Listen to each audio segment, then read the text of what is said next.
Marabanku da an tayowa zuwa sashe mai suna Chakwakiyata, sashe da ke bada dama ga makabci ya bada labari akan wata cakwakiya da ya taba an tayawa. A sashenmu na yau za ku ji cakwakiyar mai Suburbuda a Gabta. Wata rana mun je cancarewa a gidan rawa. Dama yarinya ta tana kawo mun korafin wani mutum yana addabarta. Na je na siyo mana lemo ina dawowa kawai sai ban ganta ba. Daga wata yar tazara kawai sai na ji ihunta.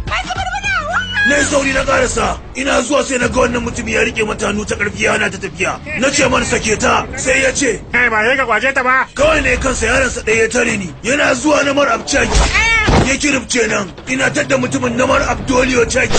Shi ma ya murgina gefe. Babban yaransa ya zo da gudu yana cewa, "Kai, ka mazge Alhaji Manga?" Ba manga ba ko mangwara ne, na mazge shi din. Shi ma yayo kaina. Yana zuwa na mar overcoat. Na bi shi da headboot.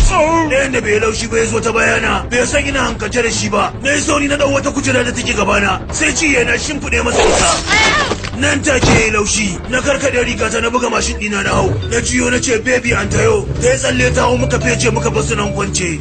Wannan ita ce cakwakiyata. Ku taba mun.